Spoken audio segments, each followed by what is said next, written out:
Olá, hoje o Eurocomics vai apresentar o quadrinho de uma dupla de aviadores franceses, Tanguy e Laverdure. Mas para introduzir o vídeo a gente pensou em explicar a origem do nosso gosto por quadrinhos de aviação.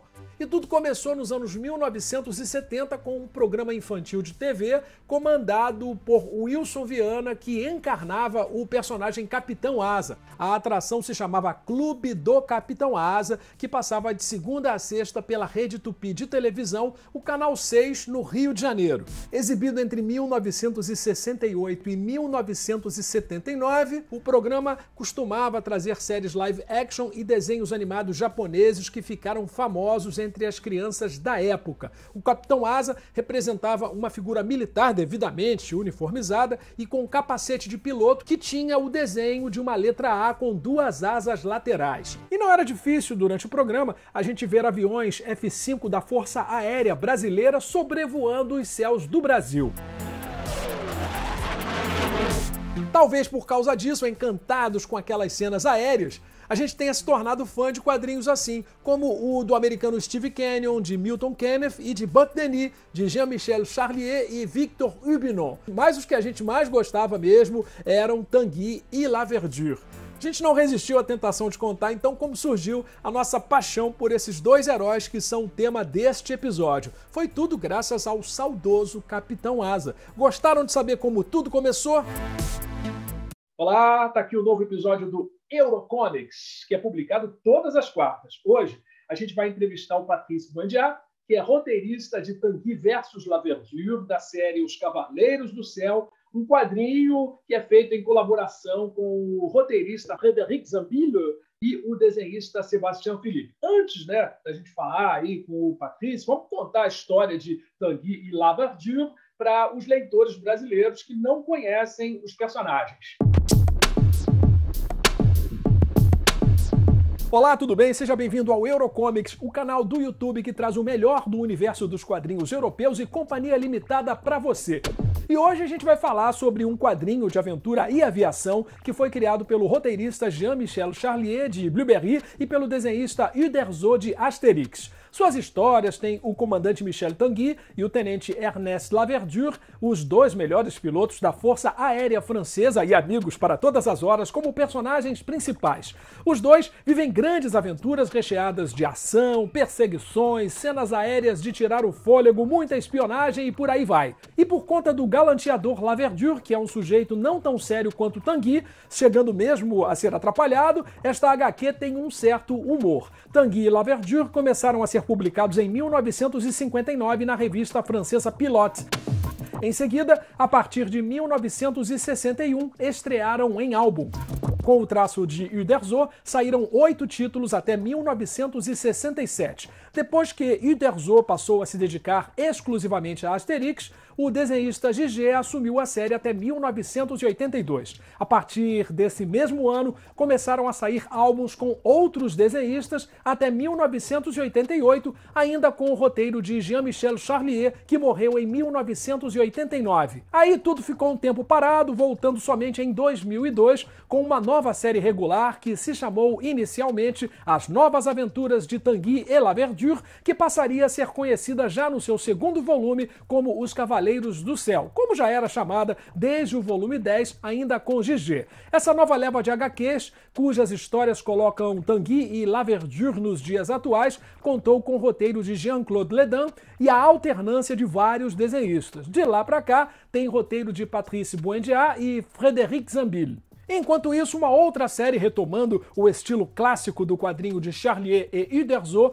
começou a sair paralelamente aos Cavaleiros do Céu. É uma aventura clássica de Tanguy e Laverdure, com o roteiro de Patrice Buendia e desenhos de Mathieu Durand. Tá aqui então o volume 3 desta série que saiu em abril na França pelo selo Dargaud Zephyr, que o Patrice Buendia roteirizou em parceria com Hubert Cunin. Nous avons donc enfin l'honneur d'interviewer pour la deuxième fois sur Eurocomics Patrice Buendia, scénariste de série Les Chevaliers du Ciel et une aventure classique de Tanguy et Laverdure. C'est un immense plaisir de vous accueillir ici sur notre chaîne, Patrice. C'est un plaisir pour moi aussi, comme je te l'avais dit la dernière fois. Le fait d'une part, de parler à des lecteurs, mais en plus à des lecteurs aussi lointains géographiquement, c'est un vrai plaisir. C'est quand même pas fréquent d'avoir des lecteurs brésiliens avec qui converser, quoi. Oui, avec plaisir. Tu es où d'ailleurs au Brésil? Hein? Oui, Tu es où au Brésil? Je suis à Copacabana. Ah Je d'accord, avec les suis très belles plages. à 500 mètres de la plage à Rio de Ah ouais, Janeiro. d'accord. Bon, Donc, ouais, nous, c'est l'hiver, mais aujourd'hui, il fait pas mauvais. Mais je vais pas pouvoir aller nager, d'autant plus que je suis à Lyon, donc la mer est un peu douce. j'imagine. Et nous venons de lire Tanguy versus la verdure. Voilà le tome 9 de la série Les Chevaliers du Ciel, une bande dessinée incroyable qui a été gentiment envoyée à Hero Comics par Mediatoon et qui ne sera publiée que le 19 mars en France. Voilà, Voilà. on a déjà l'album au Brésil à Rio, à Copacabana. Alors, on va préciser que Mediatoon, c'est le service de communication de Média Participation, donc de Dargaud, Lombard et Dupuis. Oui, bien sûr. Et cette aventure est une continuation de Retour aux cigognes qui est là. Mhm. Et nous aimerions que vous nous résumiez vous-même l'histoire. Est-ce possible? Alors, bien sûr que c'est possible. Donc, je vais au moins en résumer le début. Nous avons décidé, Frédéric Zoubil, qui est mon co-scénariste, et moi-même, de faire retourner Tanguy à la Verdure aux Cigognes, qui est une escadrille mythique dans laquelle ils ont officié sur pas mal d'albums. Et cette arrivée ne se passe pas très très bien, puisque lors d'un de leurs premiers vols, un des pilotes avec qui ils effectuent le vol devient entre guillemets fou et pense voir des ennemis tout autour de lui et en particulier au sol, et il se met à tirer sur une autoroute où il y a évidemment des civils qui sont en train de circuler. Là, Tanguy est obligé d'intervenir et malheureusement là-bas, et c'est le point de départ de notre histoire. Qu'est-ce qui s'est passé? D'un certain côté, on va essayer de faire passer ça soit pour une crise de folie, de la dépression, un acte terroriste. Mais nos deux personnages, évidemment, pensent qu'il y a autre chose, parce qu'ils connaissaient bien ce pilote et ils savent qu'il n'était pas spécialement instable psychologiquement et qu'il était peu probable qu'il ait été radicalisé dans une religion ou dans une autre. Donc, ils vont essayer un petit peu de gratter pour essayer de comprendre ce qui s'est passé. Et ils vont découvrir que, bien évidemment, le problème est beaucoup plus ample que ce dont on avait l'impression depuis le côté officiel, en tout cas. Merci. Cet album de Tanguy et la Verdure présente des aspects technologiques très modernes, comme les nano-implants par exemple. Désormais, le lecteur peut-il s'attendre à ce que de technologies inimaginables fassent de plus en plus leur apparition dans la série? Et que dire de la thématique des soucoupes volantes? Alors, oui, on va forcément toujours être un petit peu à la marge de ce qui est utilisé technologiquement actuellement dans l'aéronautique, parce que, d'une part, c'est souvent ce qu'a fait Charlier. Il était souvent sur la brèche à ce niveau-là. Donc, Charlier, le scénariste qui a inventé Tanguy à la Verdure, bien sûr. Et du coup, ça ne nous paraît pas déplacé de nous aussi être dans cette posture-là, c'est-à-dire de raconter des histoires à héros, mais en étant toujours peut-être un petit peu en avance sur ce qui est vraiment utilisé à l'heure actuelle dans ce domaine-là. Donc oui, on va continuer à être dans cette optique-là, pas systématiquement, mais sur le prochain cycle, on va encore parler de technologies qui sont un petit peu en avance.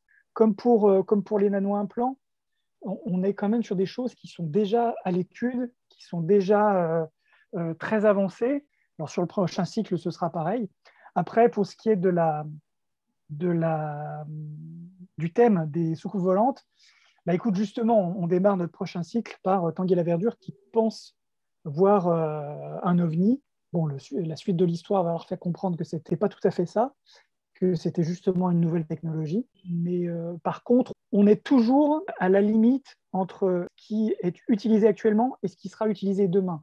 Mais par contre, on va évidemment jamais être totalement dans la science-fiction. Et on veut savoir comment est-ce de partager les scénarios avec Frédéric Zambille. Zambille, ayant de l'expérience en tant que pilote, serait responsable de toute la partie technique de l'histoire et vous ne vous occuperiez que de l'aventure elle-même. Est-ce comme c'est là que marche votre collaboration? Alors, oui et non. En fait, oui au niveau du découpage, non au niveau de la construction de l'histoire. C'est-à-dire que l'histoire, on la construit vraiment à deux. C'est-à-dire on s'appelle au téléphone ou en vidéo, mais la plupart du temps, c'est au téléphone. On se prévoit donc des séances de travail. Et au téléphone, on construit l'histoire de A jusqu'à Z. C'est-à-dire, bon, voilà, quel va être notre thème, qu'est-ce qu'on va raconter, qu'est-ce qui se passe. Et après, on construit vraiment séquence après séquence pour une raison simple, c'est que c'est la seule façon de se sentir vraiment, entre guillemets, propriétaire et surtout parents tous les deux de l'histoire. Alors que si on se partageait complètement des parties de l'histoire, d'une part, ce serait difficile d'être cohérent. D'autre part, on aurait l'impression qu'il n'y a que certaines parties qui sont de nous. Alors que là, en ayant construit l'histoire à deux, c'est vraiment nos albums à tous les deux. C'est pour ça que Fred et moi, on peut vraiment les signer et les revendiquer tous les deux. Après, par contre, quand il s'agit de passer à l'étape du découpage, le découpage, c'est là où on va écrire précisément ce qui va être dessiné. Et une fois qu'on a construit notre histoire, on va la décrire visuellement et avec les dialogues. Donc, grosso modo, page 1, case 1, plan large, Tanguy à la verdure arrive à l'escadrille, ils sont accueillis par leurs collègues, Tanguy, salut les gars. Bon, voilà, c'est ça un découpage. Donc là, par contre, sur la partie du découpage, effectivement, Fred va se charger plus spécifiquement des parties aéro et moi, du reste. Sachant par contre qu'on essaye de se répartir équitablement le nombre de pages. Donc, j'en découvre 23, il en découvre 23, puisque c'est 46 pages dessinées par album. Donc, lui, il peut avoir des parties qui ne sont pas purement aéro, et moi, je peux en avoir un peu selon la répartition de ce type de séquence sur l'album. Et comment s'assurer que tous les détails techniques de l'aviation présents dans l'aventure ne rendent pas l'histoire ennuyeuse pour le lecteur? Nous pensons que vous faites cela de manière très équilibrée. Toutes nos félicitations. Merci beaucoup.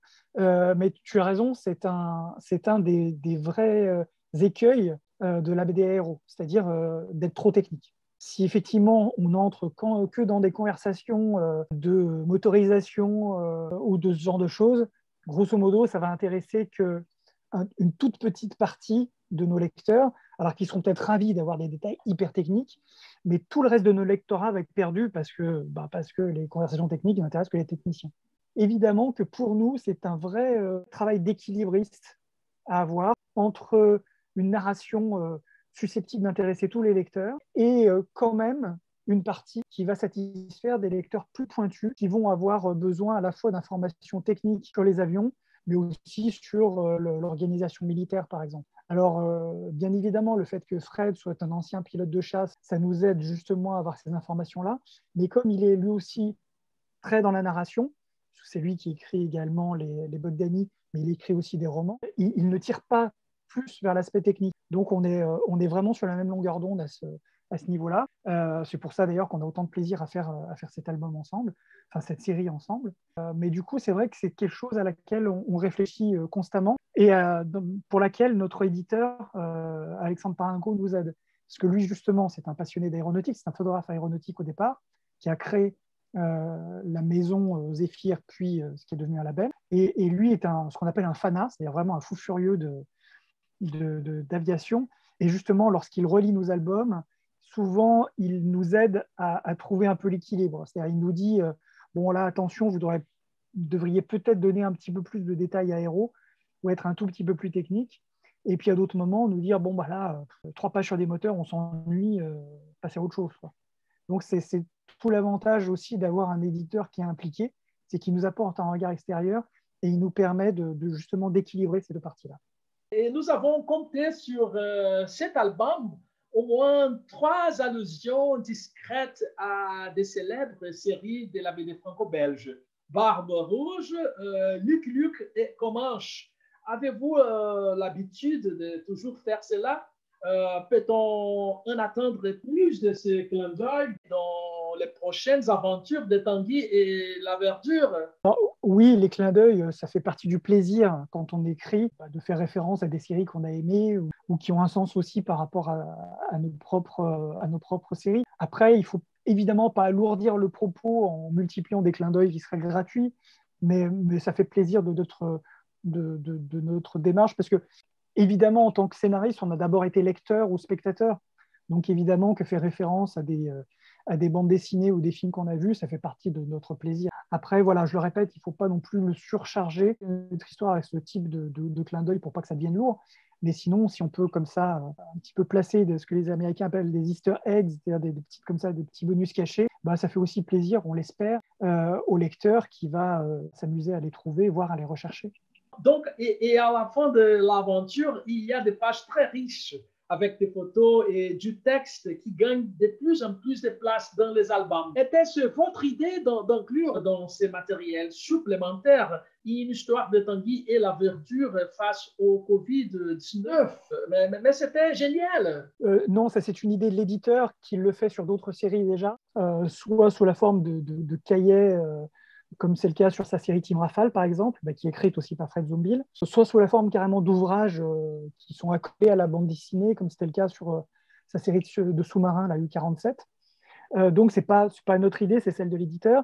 Mais on sait que pour le coup, justement, les fanas vont y trouver leur compte, parce qu'ils vont avoir de véritables informations très précises. En général, je crois que c'est Fred Lert qui écrit les textes, qui est un très très bon, enfin même un des meilleurs journalistes aéro en France. Et puis les photos viennent souvent d'Alex Paringo, notre éditeur, qui est photographe aéronautique et qui est vraiment un des 2 ou 3 meilleurs photographes aéronautiques en France. C'est une discipline extrêmement difficile, donc voilà, les meilleurs sont très vite repérés. Donc c'est une idée de sa part, mais à laquelle on soutient, quoi. On trouve que c'est une très bonne idée.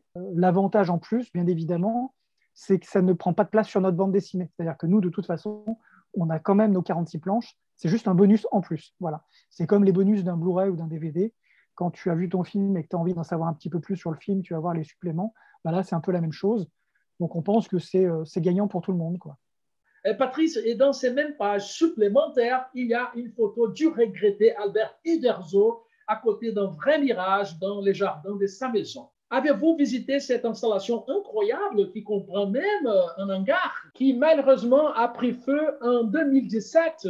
Alors malheureusement non, mais avec Mathieu Durand, c'est-à-dire le dessinateur de la série classique, nous avons eu la chance, quand nous avons lancé cette série, d'aller le rencontrer chez lui, dans son hôtel particulier à Neuilly, qui n'est pas donc la propriété en Normandie, là dont tu as vu les photos.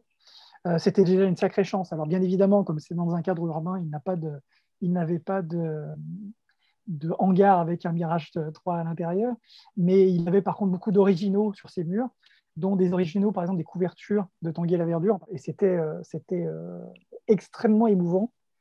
Et puis en plus, pour moi, qui était un lecteur de Tanguy et la Verdure, mais aussi évidemment de Astérix, c'était incroyable de rencontrer l'un de ses créateurs. Par contre, non, on n'est pas allé en Normandie, on n'a pas vu son mirage.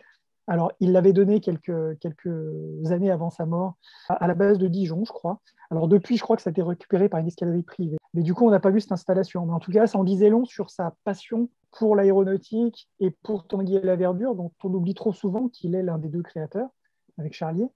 On ne pense qu'à Astérix, alors que c'est quand même lui qui a créé les Chevaliers du Ciel, quoi. Et pour finir, comment se déroulera la prochaine aventure des Chevaliers du Ciel et quand sera-t-elle publiée? Alors, on est évidemment dessus. Hein, le premier tome est totalement écrit et en grande partie découpé. Donc, Sébastien est déjà au travail dessus. Le deuxième tome, l'histoire est écrite aussi, mais évidemment, là, on n'a pas encore commencé le découpage. Elle devrait sortir l'année prochaine, hein, sauf problème pandémique inattendu. Mais là, on espère que ça va se calmer et qu'on va pouvoir reprendre des rythmes de parution entre guillemets normaux. Et c'est un cycle qui se déroulera en Europe de l'Est, dans un pays qu'on a inventé pour pas créer de problèmes diplomatiques ou de problèmes politiques. On a inventé un pays qui est à la frontière de la Russie, dans lequel nos 2 pilotes vont faire une sorte de permanence opérationnelle, c'est-à-dire c'est des missions OTAN où les pilotes de l'OTAN vont sur des bases, ils font des trajets pour surveiller les frontières aériennes. Et puis là, évidemment, l'album commence par leur rencontre avec ce qui leur semble être un ovni. Et évidemment, ça les lance dans une nouvelle aventure.